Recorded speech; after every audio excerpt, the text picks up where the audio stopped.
Welcome back to the Nautical Chronicle. I'm the host, Clausenton, of this illustrious little YouTube channel, and today I am honored to host the one, the only Alex, that Steam guy. How are you doing on this fine? I don't know. It's snowing pretty hard outside, but I have no clue what it's like in the UK right now. Is it raining? Well, you can take an educated guess. It is raining. Hey. Yes. Good morning from England. Just about. It is 2 minutes past midnight down here. So yes. No, I'm doing all right. I'm doing all right. Very pleased to be talking to you this evening. Yeah, as many of my sort of routine listeners and followers on Twitter might guess, I have something of, I guess, an expertise professionally on with regards to the subject of railways. Uh, ended up going to East Palestine in Ohio um, when that train, you know, derailed and blew up.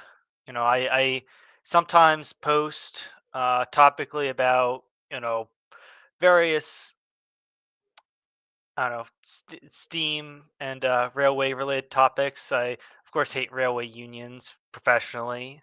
Um, I don't know. I sometimes post about it. It is my profession. Um, what got you into to trains though, as that steam guy? Yeah, it was. I know my mum tells a story that when I was about 18 months old, we went to the Isle of Wight Steam Railway here in the UK, and I was completely captivated. So I think the oil got under my skin from a very young age um, with that one. But it's not a family thing. My dad is actually far more into aeroplanes. Um, I have actually taken him out on a steamroller once, and it was probably one of the top 10 least pleasant things he's ever thought he'd done. So, but no, I've always loved it, and it's a very deep love for not only the history of it but the technology as well. I think it's a really fascinating story, more than anything, about how they develop, and how they developed in such different ways in different places, like those sparrows in the Galapagos Islands, which is what we're here to talk about this evening. Not only the very early history of the railways uh, in both the states and in the UK, but how the environments and the economies were so different and led to quite Mhm. quickly some very different outcomes. Well, I've had a few theories on, I guess, why guys get into, I guess, train autism, as a few guys in the chat actually mentioned. Like, I think it has a lot to do with like autists being you know predominantly uh systemic thinkers. They like connecting nodes, optimizing systems, um, rather than fluid emotional, like empathizing and whatever. We like hard mechanics. Um, there's also sort of you know stability and predictability to them, but there's also the sort of like mechanical aspect where you can really get your hands on what how exactly does an engine work, what are certain specifications, how does how do all these parts fit together. And I don't know, I think there's some like part of the Anglo mind that just ends up coming back to these sort of topics, whether it's trains or airplanes or like construction or machinery kind of things, even more abstractly like coding. uh, but how exactly did, I guess, where exactly did the rails of the UK, the railway systems of the UK, come from? Like, I've heard it explained a few different ways, where it's it it's as a means of hauling freight. You know, people have greased the wheels of muddy roads in various ways over the years. But how did the sort of two rails in the ground, stuck to the ground, and pulling a cart? How did that first come about in the UK? So we've got engravings and drawings of plateways, as they were sometimes called, going even as far back as the Tudors, um, quite remarkably. Some of the very, very early ones are almost like a Scalextric's car, if you've ever played with those, where you've got two flat plates, and they were usually planks of wood, actually, laid over some rough ground uh, with a small gap between them, and then the little wagon that you'd push along these um, planks, they'd actually have a peg going down between the gap between the planks, and that's what would keep them on the planks. Quite quickly, they moved from that to uh, plateways and wagon ways, where they were using. There's two ways you do it. You either put the flange on the track or you put it on the wheels. And if you put it on the track, you use sort of L-shaped plates with the L sticking up on the insides, and plain wheels, and that you can push those along. Or you put the flange on the inside of the wheel. That's much sort of easier for laying track, because essentially your track can just be a square timber. And a lot of those early railways were actually timbers, as opposed to modern steel ones. So yeah, this is a sort of modern way of doing it. The flange wheel ultimately won out because it's easier. It's easy to manufacture, and actually you get much better results Yeah, dynamically with it. yeah. It's also better, like you said. It's better for making sure that the rails are or the axle is actually stable when you go around curves. Like, I'll try and zoom in a little bit, but you'll notice that there's a sort of notch inside of the actual steel tracks that keeps it, I guess, keeps it contained within the boundaries of the rails. Um, but you were saying that in the early experimental phases of like early I guess, in the early developmental stages of rail, in you said like the Tudor era. Wait, yeah, the Tudor era. You said that there would be sort of flanges on the outside rather than the inside. Oh, Like, no, would it? they'd be on the rails as opposed to on the wheels. Huh. Okay. Okay. Uh, So yeah. So I like think that actually was. on yeah. Oh yeah, yeah. I think that I'm was trying. actually so you could use, like, a normal cart on the rails. It was more a sort of guide path. Um, that stopped fairly quickly in the history of once you get to steam engines, because once you put even a small steam engine weighs half a dozen tons, Mhm. and you have that banging into a cast iron plate, it just snaps it clean off. Hmm. Uh. So you said that this was you know the sort of late medieval era. Would this have been just for, I guess, wheeling around carts in urban areas, or were there sort of early resource extraction, like heavy freight kind of applications to the system? I figure iron would have been very and rails would have been very hard to actually manufacture in so Yeah. early. So yeah, these systems were almost entirely built out of wooden wheels on wooden rails, and they were exclusively used in the coal fields of the northeast of the country. So around Newcastle and up into County Durham, because from I think it's James the First actually, provides a royal monopoly to the coal merchants of Newcastle to ship their coal down to London for burning.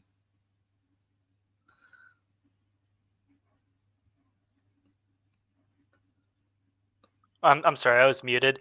You said that was like was it James the Second, like address to the was it the merchants of Newcastle upon Time? Uh, Yeah, yeah, I that's that's interesting. Like, what was the actual utility of this? Were they just hauling? They must not have been hauling coal during like the early 1600s. Like, they weren't actually hauling it. What they were doing was they'd use the rail or the wagon ways. The coal mines usually on tops of hills, and the easiest way to move the coal around would be by water. So they lay the wagon way between the pit head and the nearest navigable river. And it mhm. might be 1 or 2 miles to go over, and they'd actually build the wagon way on a sort of continuous incline, fill it up with coal at the top, and let it run down under gravity. And there'd That be a sounds like chap a horrible idea. there would be a chap on the back of it uh, with a lever with a brake block on it to sort of Mhm. regulate the speed. Um, and eventually it gets down to the bottom. You take the coal out, and then you use a horse to haul the empty wagons back up the hill. And it gets even more fun when you see there's pictures of to get the horses from the top back down to the bottom. They actually had special wagons the horses would run in as Oh, well. perfect. So Like, mhm. you'd push them off the side as well, which is quite funny, really. Yeah, like, I noticed that it's the sort of running motif of early railways everywhere was that, well, there are two motifs. Um, the early experimental trains and railways were not cost effective to entirely replace, um, you know, the extremely low overhead cost of, you know, operating on waterways. Uh, but they were a whole lot more efficient than just dragging something by cart. Uh, so you ended up, like, especially in like America with early rail, railways were almost exclusively used for hauling freight, heavy items between navigable waterways, like either waterways or uh, connecting to locks and dams, stuff like that. Uh, to make sure that certain networks are optimized for speed and cost effectiveness. Um, but you brought up, I guess, James II's early subsidies for sort of early rail, but the really interesting sort of developments start happening with the invention of the steam engine, and this was, early 1700s, like late 1600s, with the development of various mining, um, was it like mining rigs for hauling, stuff up from the mines. Um, would you kind of get into how into I guess the construction and the mechanics and the history of early steam? Yeah. So very from a practical perspective, the very earliest uh, useful steam engine was invented by a chap called Thomas Newcomen in 1712, and that was exclusively using for pumping water out of mines. Um, Pretty much every mine in the country uh, in England, you go to any significant depth and it immediately fills with water. Until then, they were using water powered pumps and water wheels, horse gins with endless ropes with buckets hanging off it, wooden pipes. It was all fairly basic stuff, and you could only really go to a depth of sort of 50, 60 feet. The Newcomen engine uh, works not on steam pressure, but it works on vacuum. So you have the pump itself is just a big long wooden pole that goes down a shaft to the sump at the bottom where the actual pump piston is. And the weight of the pump rod, yes, here we are. So the weight of the pump rod actually pushes the water up and out. Because it's on a beam, it hauls that steam piston, which you can see on the right hand side there, up to the top of the cylinder. You fill that cylinder with steam at basically atmospheric pressure. It's just a bit of steam. And then you squirt a bit of cold water in. That condenses the steam, makes a vacuum, and pulls the piston back down. Very, very simple, very, very inefficient. Basically means it gets stuck in the coal mining areas because that's where the supply of fuel is. Because any coal you'd have to move any great distances, the price just goes up and it's completely uneconomical. In 1765, James Watt in Scotland is given a model of a Newcomen beam engine from the University of Glasgow and is supposed to be fixing it, but actually comes up with a load of improvements. His most fundamental improvement is called the separate condenser. So instead of injecting cold water into a hot cylinder, you actually, here we are. Yeah, so there it is down at the bottom. So you split the hot bit from the cold bit. You have your valve on the left-hand side of the cylinder here. So you allow the steam into the condenser.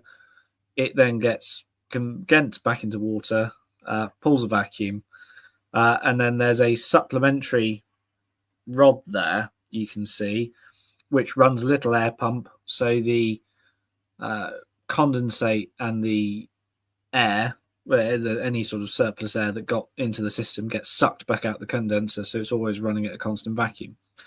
That simple technological development quintuples the efficiency of a atmospheric engine, makes James Watt an awful lot of money. He goes into business with a chap called Matthew Bolton in Birmingham. They set up the Bolton and Watt engine manufacturers, which is the first steam engine manufacturer in the world. They get their patent, so they've got a 21-year monopoly on building these things, and they're quite jealous about guarding that. What also works out a bit later, in the late 1770s, early 1780s, is that if you time the valve events well enough, you can actually take the pump rod off and put a crankshaft and a flywheel on the other end, and you can make a rotative beam engine, as he called it.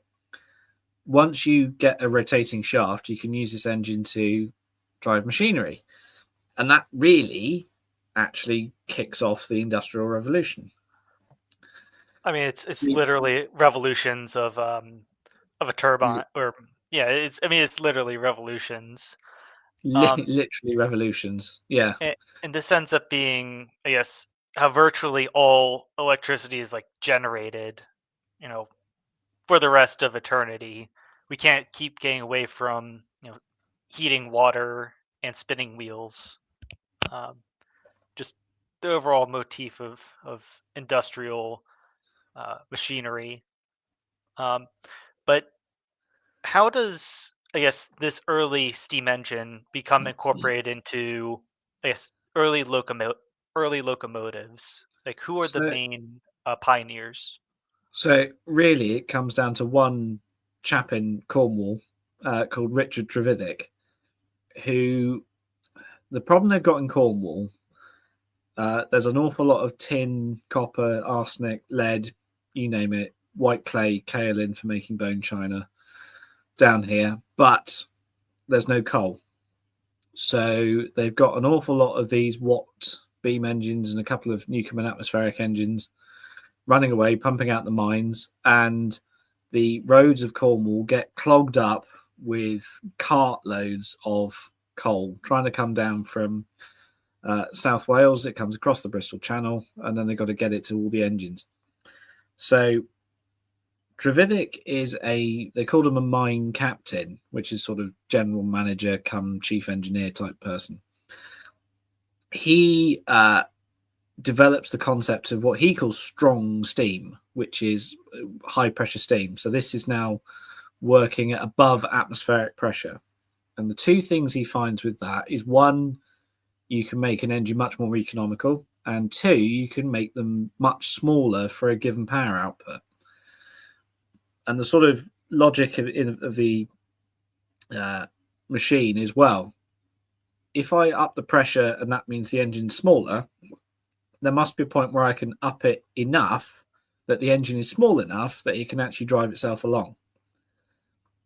His actual first attempt at this is in a road vehicle called the Puffing Devil, which was built in 1801.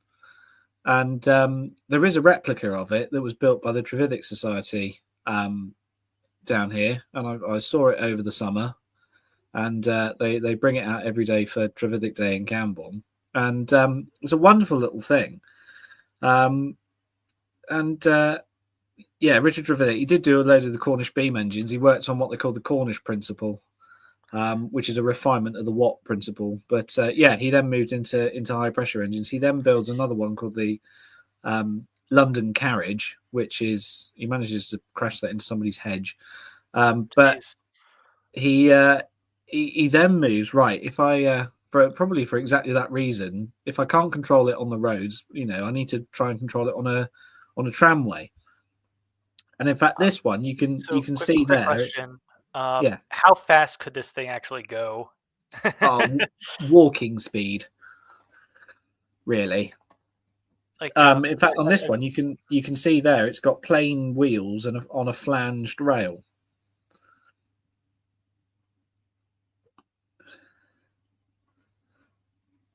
yeah, you're So right. Like the actual. that's the other side of it. This engine's also very odd. He actually conceived it more as a sort of total power solution as opposed to a steam locomotive. So all the gubbins on the sides, you see it's got one cylinder facing forwards, big flywheel on the back. The aim of the flywheel is that you can use it to run machinery.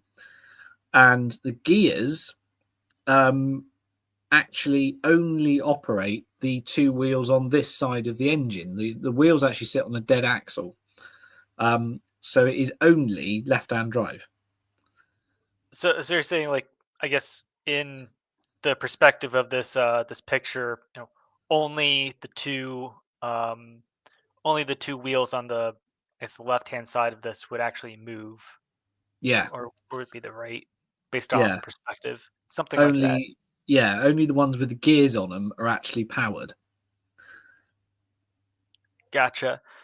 Um, and my impression was that a lot of the early development of steam locomotives during this time period, during the Napoleonic Wars, there was a dearth in workhorses, um, due to the Napoleonic Wars, being ongoing.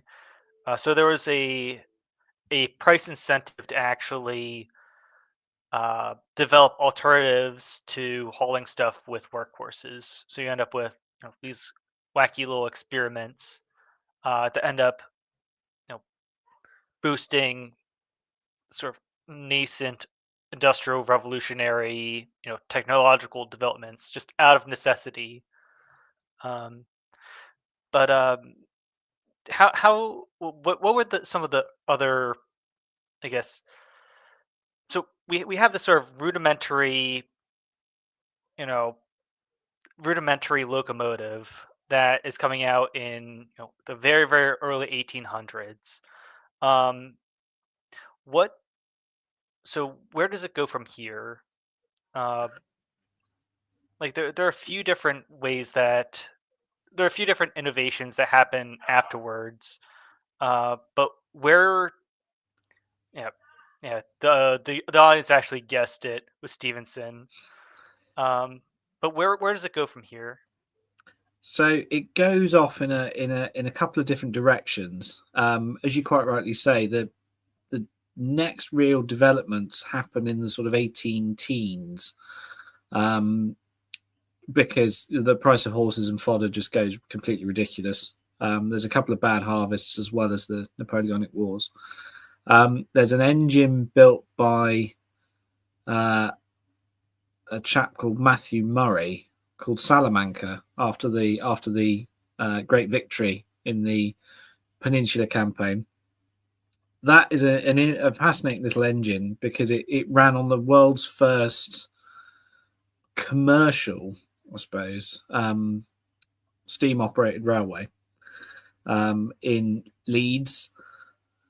So it wasn't, unlike this one, the Trevithick engines were all experiments. This was actually in revenue earning service. But they convinced themselves that an iron wheel on an iron rail isn't going to provide sufficient adhesion to pull a meaningful load. So the Salamanca is actually a rack and pinion locomotive. So they've got a rack cast into the left-hand rail, I think it is, on the outside of the left-hand rail, and a big tooth wheel on the engine, and it waddles itself that way. There's then an engine in. There we are. That's the little model of it. Yeah, it's absolutely adorable. Some of the other images have I guess like timber paddings almost. Yeah, Um, Something like that.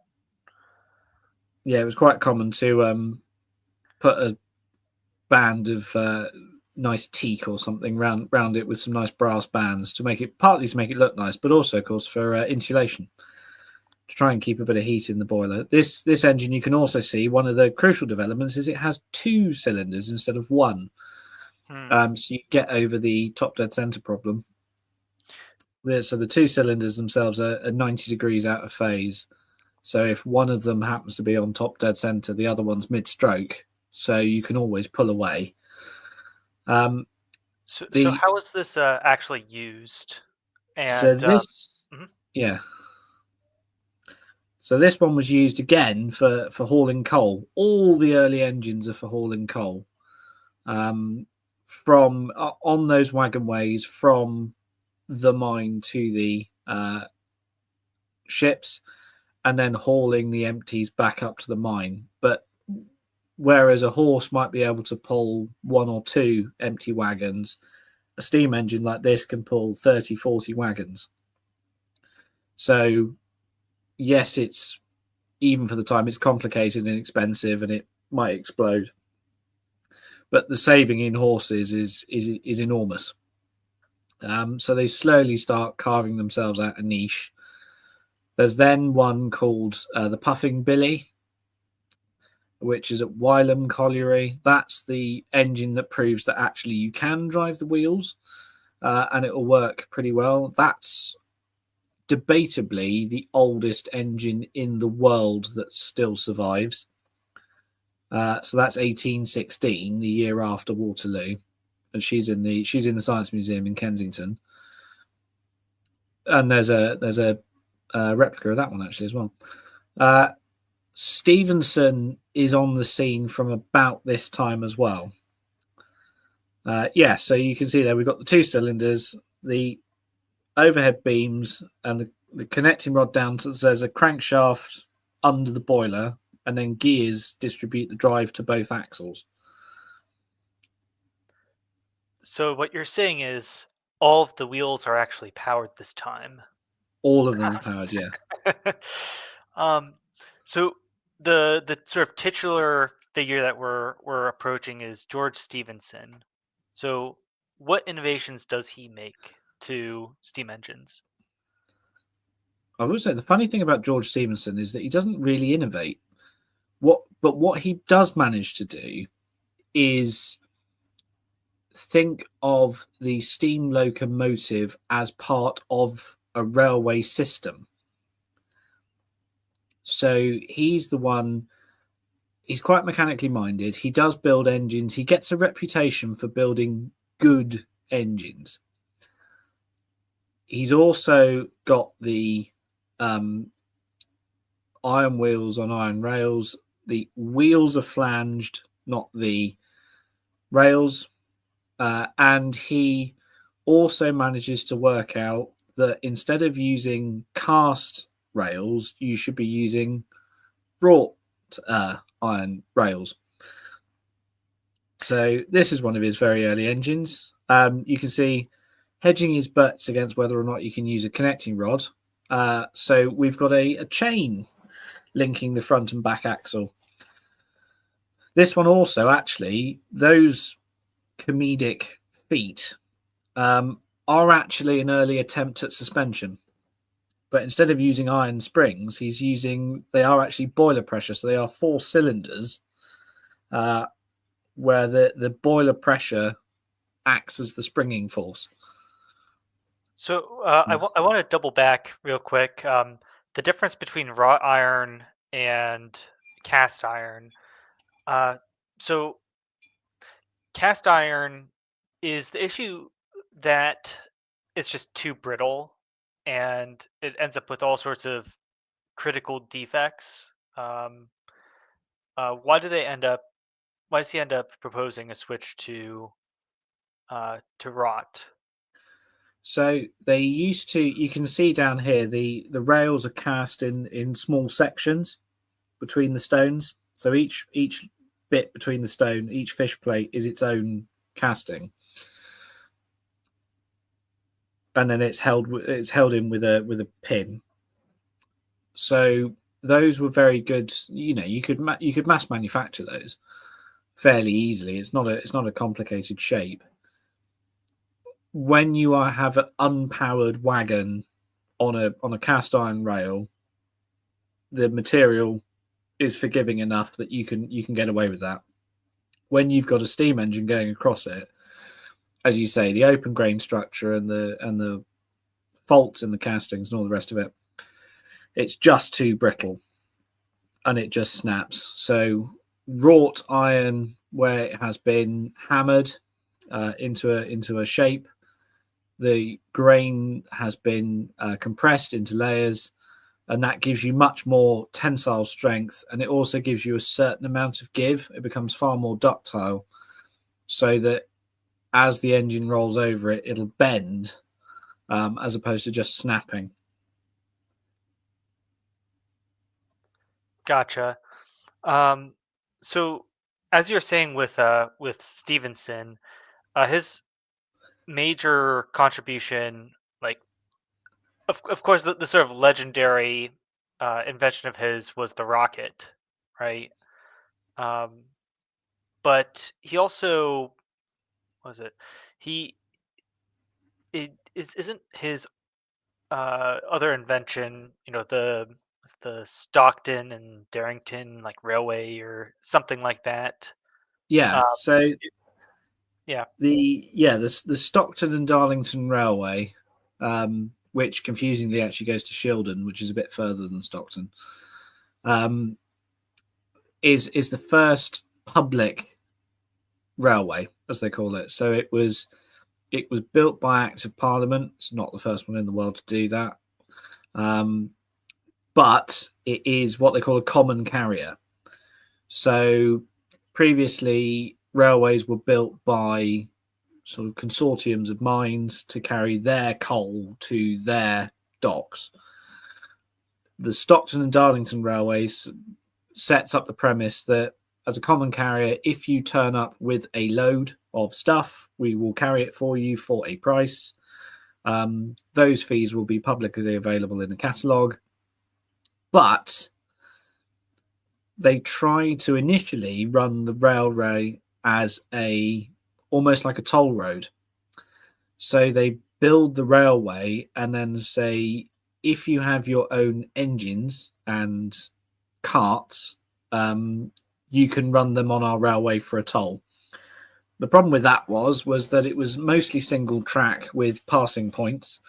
And of course, two competitors coming in opposite directions, nobody could agree on who was going to back into the passing loop.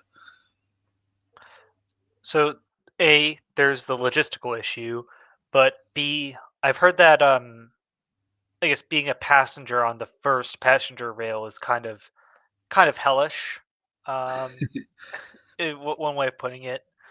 Um, just from how I guess how slow it could be, especially at any sort of grade. Uh, no public restrooms, no cushioning, no air conditioning, um, and no um, was it like no roof over you if you're in commoner like passenger sections. Um, doesn't seem too comfortable. No, well, the very first train, most of the punters were just in empty coal wagons, so it would have been very dirty as well. There was one carriage at the back called Experiment, which was sort of the director's car. So that did get a roof, but it didn't have any windows. And yes, you sat on sort of church pew benches in it. So that's 1825. In I think it's 26, he then gets called up for the Liverpool and Manchester Railway, which has been knocking about actually for quite a long time. I think it's initially proposed in something like 1809. They start messing around with the idea, but it's in the 1820s it actually gets capital going. So yeah, here you are. You can see this is actually the 100th anniversary. This is in 1925. The LNER put on a centenary run on the Stockton and Darlington Railway because it was still very much open at that point, and they get sort of local dignitaries, to dress up in kit. You can see just at the back there is what they thought the Experiment railway carriage looks like, and it It looks like a sort of it allotment looks shed. it looks a lot more dapper than what I would have expected. Um, just a bunch of the hoi polloi, you know, inhaling coal dust and you know, no seats, just sort of slouched over on the rolling stock. It's but everyone looks like they're having a great time over here. Yes, All I things. shouldn't like to venture a guess about how the ladies got in and out of those wagons. Oh, geez. Like, I don't even see like any no ladder. I think Um, I've seen the film of this event. Yes, and they pull up to a station and some chap runs out with a ladder, and they've just got to hoik their legs out and and uh, climb down a ladder. It wasn't particularly dignified. yeah, I could imagine like some sort of like crane set up. It just lifts them up and puts them down. Um, but you bring up the was the Liverpool to Manchester railway. So we just went over the sort of first passenger rail, uh, but this next one is going to be the sort of first major like Hmm. um, freight railway. We always call it the first intercity railway. Okay, So that's better. Yeah. yeah, Stockton, Darlington, fairly small market towns. Liverpool is by the 1820s rapidly becoming the sort of third biggest port in the country, behind London and Bristol. And Manchester, thanks to Bolton and Watt's beam engines, has become a massive manufacturing centre, particularly for the cotton industry. So the cotton comes at that time from the American South, gets into Liverpool docks, and then the complaint is that it takes longer to get to Manchester than it did to come from America. So there's a toll road linking the two cities. It is legendarily bad. There's also a canal, but it's run at overcapacity. There's no great shakes about getting things down it particularly quickly. So a railway is proposed. Unfortunately, George Stephenson rather phones in the first survey of it and the act actually gets thrown out of Parliament, and he gets told to go away and do it again. He comes back. The railway itself is double tracked throughout, so you can have trains going in both directions. He's actually got proper stations at either ends and proper goods yards for conveyance and transfer of freight to local suppliers. So they do actually. It is a sort of prototype of all railways to come. They have to work out even things like how ticketing works. So this is the line itself. It originally goes into Crown Street Station. Funnily enough, the elders of the city of Liverpool actually initially don't allow locomotives inside the city limits. So for the last mile or so, actually into the city, the carriages are hauled by a stationary steam engine with a rope up through Wapping Tunnel. You would then pop out of the tunnel, they'd attach the engine, and then away you went to Manchester. The Rainhill level is where the famous Rainhill trials happen in 1829. And then the bit between Parkside and Eccles, there's an area that's famously called Chat Moss, which is a huge peat bog. And they used to say that a wagon would, if a wagon fell off the road there, it would disappear and you'd never see it again. It's a big sponge full of water, and in some places it can be 50, 60 feet deep. You'd get in that, you'd never come out again. So rather brilliantly, what Stevenson does is he actually floats the railway over the moss. He puts down woven reed mats and a line of barrels as sort of drainage pipes. And then he puts bundles of sticks and builder's rubble from a cutting further up the line on top of these reed mats until it gets reasonably stable, and then builds the railway on top of it. And actually, there is footage of modern trains going over the moss, and you can see the permanent way bending under the engine. I think the deflection is sort of 6 inches or so, but apparently it's the comfiest bit of the line Well, because of yeah, that yeah. dampening effect of being floating on the moss. It's very comfortable. Well, that almost sounds sort of. I don't know. That sounds sort of nightmarish. Um, like it's like the analogy I'd think of is you have a you're trying to cross a giant swamp and you put a path of pillows on top of it, like couldn't they just install like a bunch of piles underneath the track or something like that? Well, the problem with I don't think they knew how deep it was, so they Mm. just sort of kept piling earth on it until it was reasonably stable. Huh.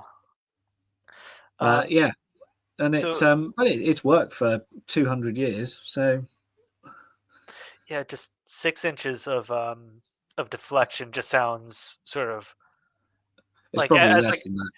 It's as probably like a like 2, and it just looks quite impressive on the film.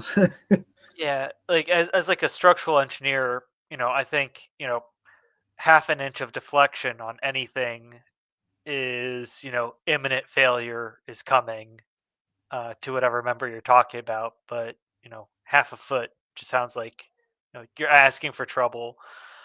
um but I guess it works. So England in 1830, you say that Manchester is this sort of it, some sort of industrial textile hub, um, and all of the sort of goods are being shipped over to the docks of Liverpool. Um, where is this? So, in terms of what's actually shipping, it's just mostly like finished goods, right? Or is it like coal and whatever other sort of freight they need to? What I, exactly is this shipping?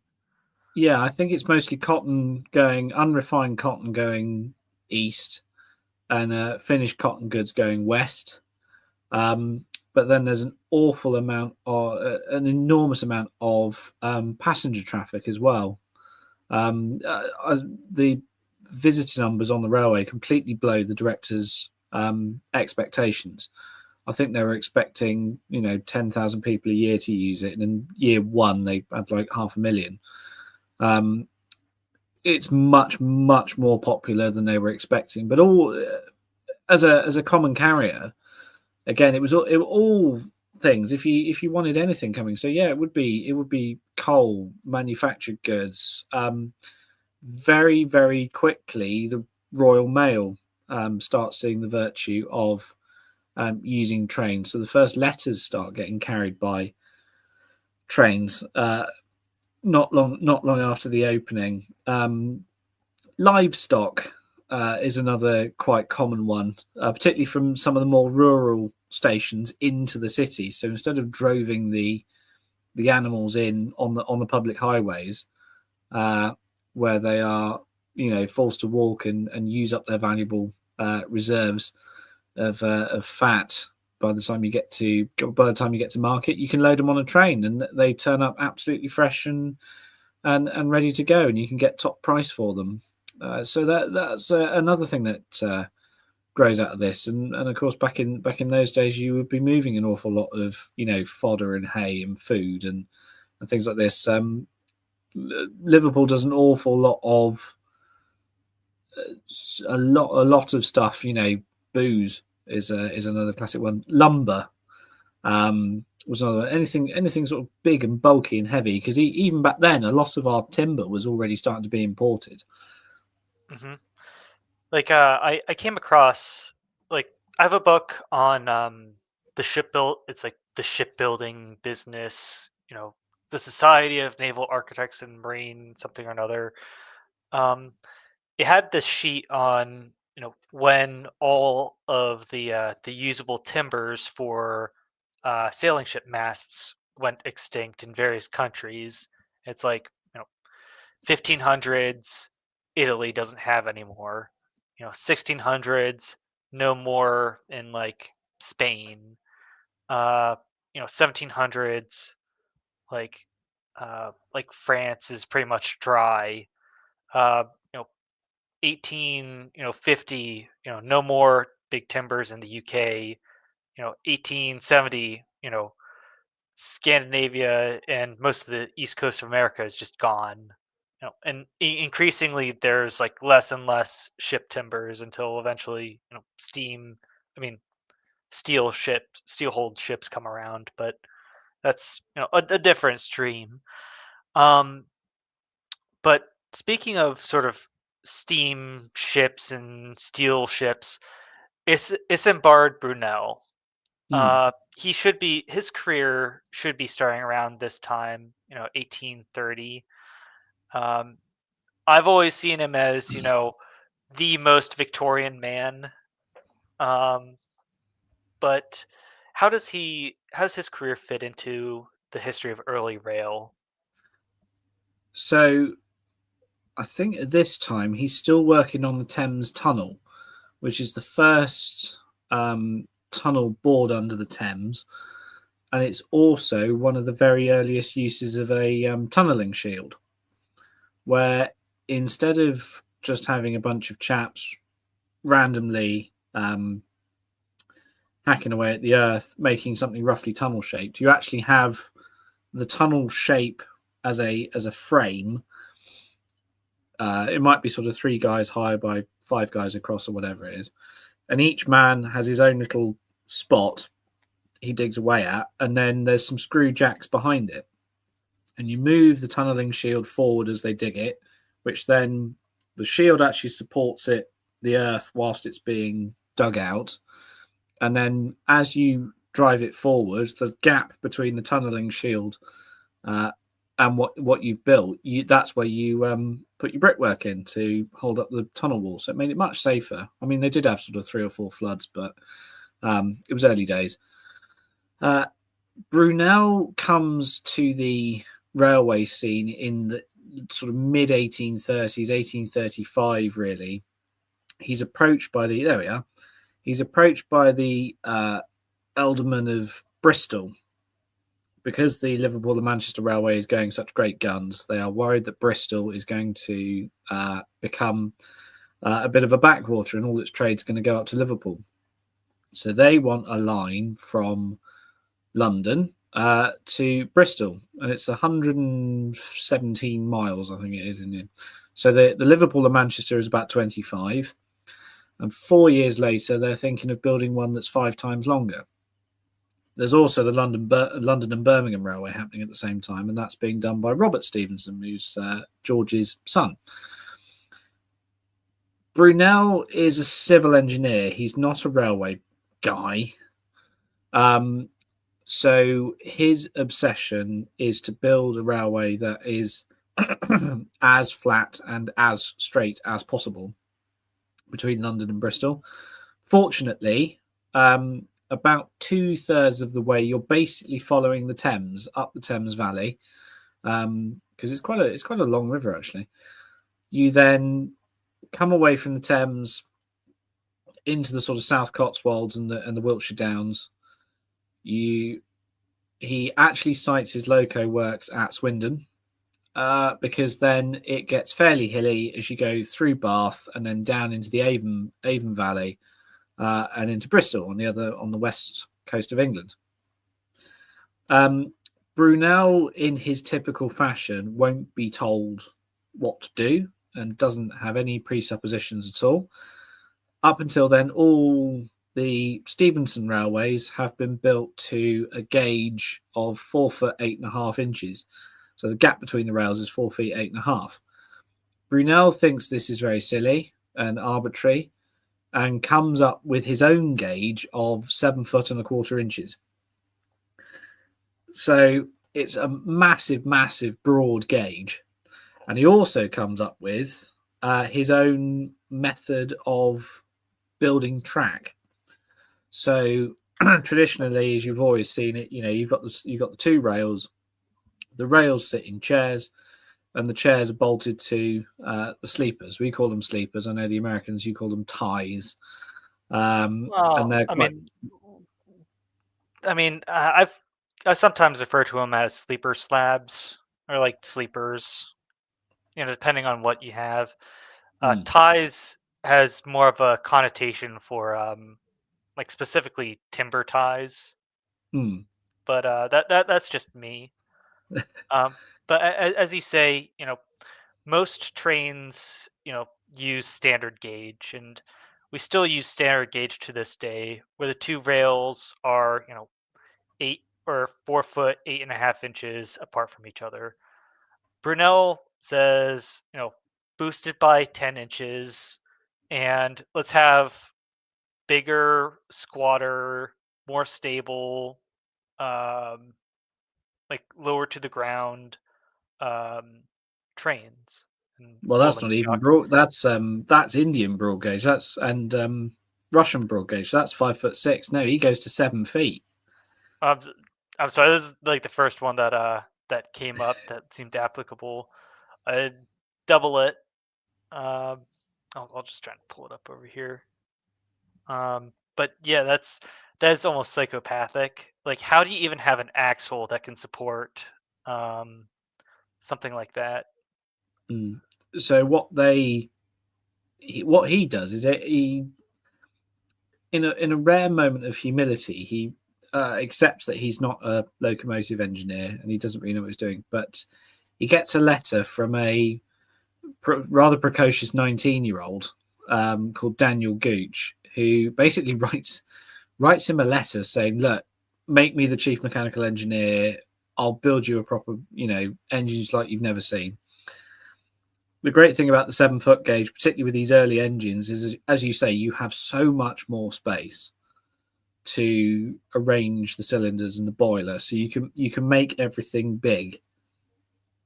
What they do is, by this point, British Railways are using 3-axle machines. So we've gone from 2 axles to 3.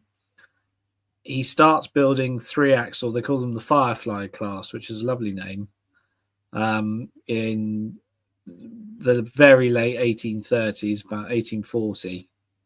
So they've got 222 real arrangements. They've got two little ones at the front, two big ones in the middle for which are actually driven, and two at the back to support the weight of the firebox.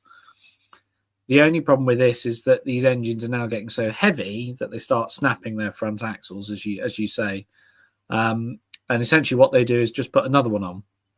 So you end up with a 422 as opposed to a 222. And that extra one, what they also do is make double frames. So the engine's frames are actually made up of a central wooden spar with two iron plates on either side riveted together through the wood, which makes a very, very strong and very flexible chassis. And put the axle boxes on the outside as well, so you're not bending a shaft. You're actually supporting the wheel almost as directly as you can. This then becomes the Iron Duke class, which is a class of engines that really survive until the end of the broad gauge, substantively.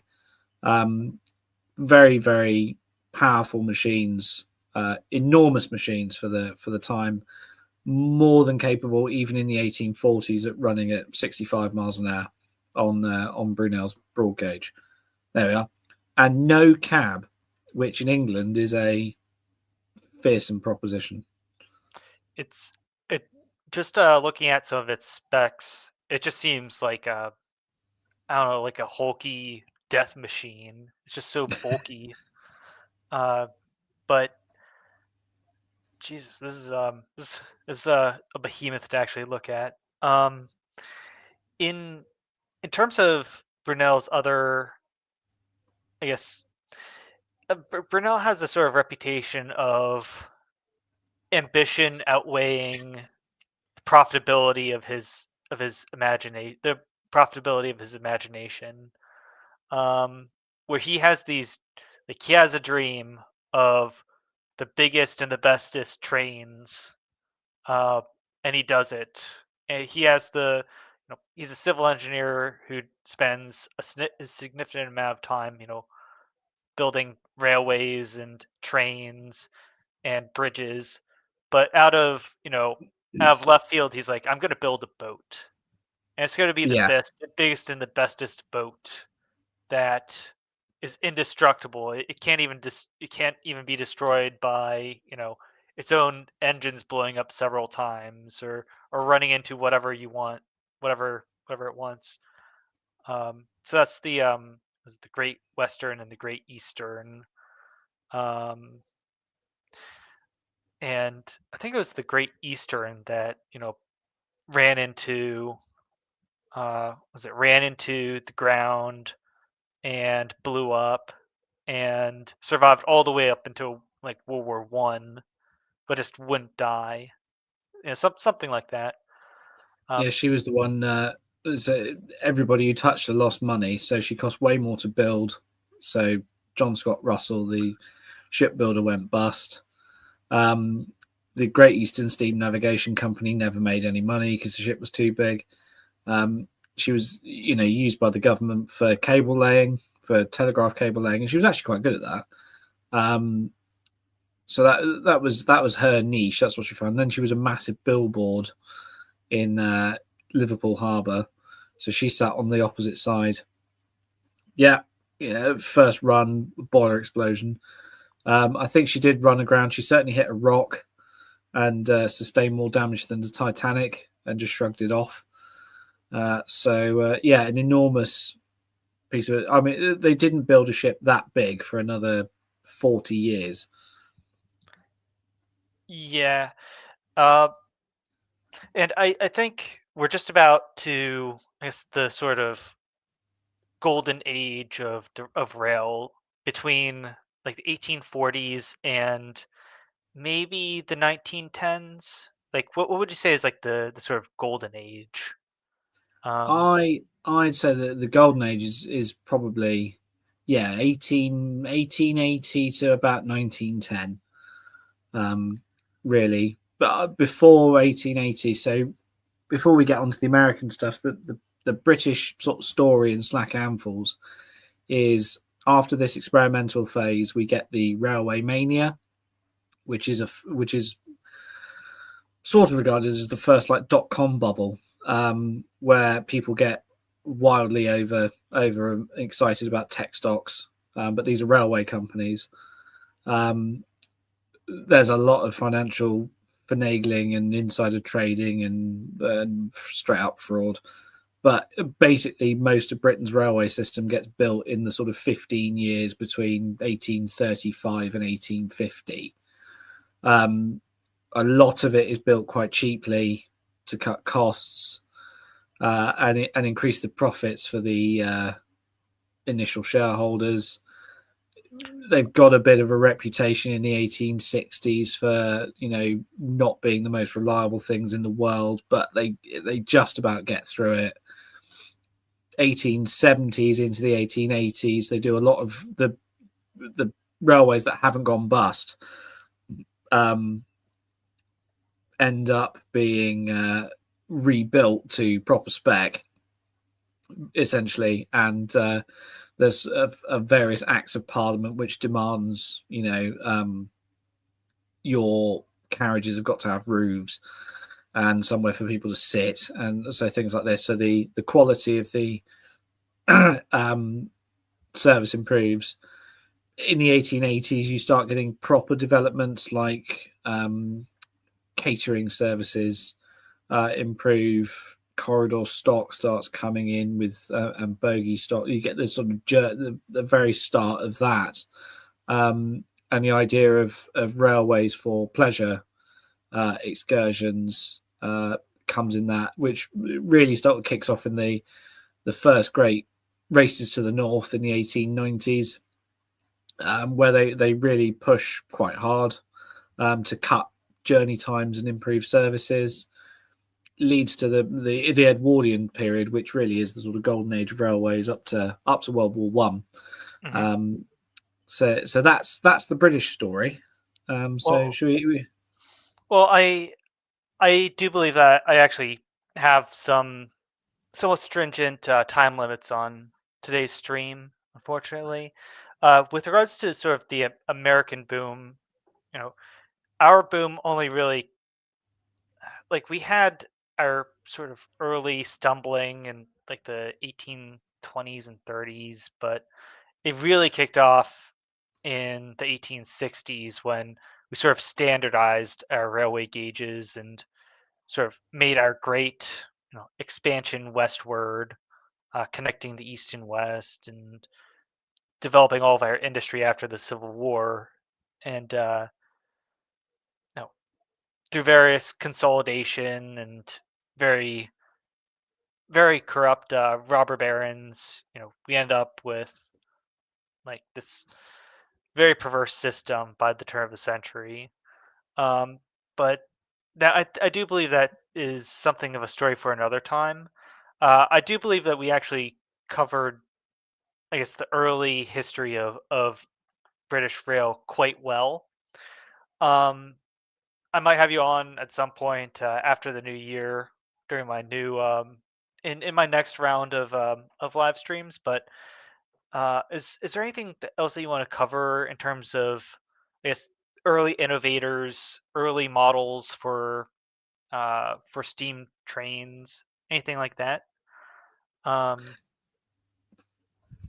Uh, well, I suppose the really interesting one is very quickly is the patentee types, which were built by Stevenson in the very early 1830s. They're the ones that really take railways global, and that really is a stream for another time. Patentee 222 wheel arrangement locomotives, the first one to run in Belgium, Germany, France, Italy, India, or so many places. That's really the sort of first mass produced engines. And amazingly enough, those three axle machines, you couple two of them together, you get a general purpose engine. The last British 240 was in service until the late 50s, and you couple all three of them together and you get an 060 goods engine, and they were running up into the 60s, and the very very ends of steam. So it's within 20 years of it being invented, they invented locomotive types that were there for the next century, or more, and still give very decent service at reserve railways. Uh, So the pace of change in that 20 years makes one's head spin. yeah, like there's, I guess, in doing a little bit of preparation for the stream, I came across just all sorts of hysterics about what would happen when uh you know when people started using trains more and more often. All sorts of like manias about how the human body cannot handle being on a train, you know, medical like conditions, psychological conditions from fall, being on like a train that derails, stuff like that. Oh, Um, even just, yeah, going into a tunnel at speed would make your lungs collapse. Yeah, um, yeah, yes. it's Milk would go sour in the fields, and the hens would stop laying, and all this nonsense. yeah. Well, there are also all sorts of, I guess, more reasonable concerns about pollution and uh, you know having to cut through all sorts of fields and all sorts of forests, stuff like that.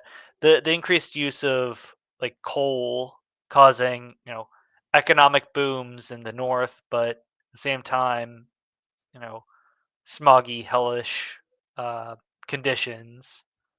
Um, you know, pros and cons of industrialization. But yeah, I do appreciate you being able to come on to my show. I know it's very very late over there in the UK. Um, is there anything that you would like to, I guess, promote as we're sort of winding down? No, just if you're interested in this sort of stuff, follow me on Twitter at Alex That Steam Guy. Got any questions? I'll usually answer them pretty promptly with the best explanation I can give. No, thank you very much for having me. It's been fun. One second, I'm just pulling you up right now. I do believe that you had, was it an appearance on the Low Cedars rather recently? Um, you know, celebrating the arbitrary milestone of 2,500 followers. Oh, hey, look, that's my stream. Oh, there you Um, are. yeah, well, I appreciate you taking some of your valuable time out of your day, or taking some of your valuable hours at night to go over this sort of topic that's very very near and dear to my heart. So thank you for coming on, and I'd like to thank the audience for being such patient and loyal followers over this sort of temperamental uh, series of guests. I've had to cancel on one and had to push some content around, and uh, hopefully the guests in the audience will be able to see a little special present that I'm posting around Christmas time. So um, stay tuned, and I'll probably have my next stream sometime in the new year. So thank you all for listening in, and thank you, Alex, and we'll see you in the new year.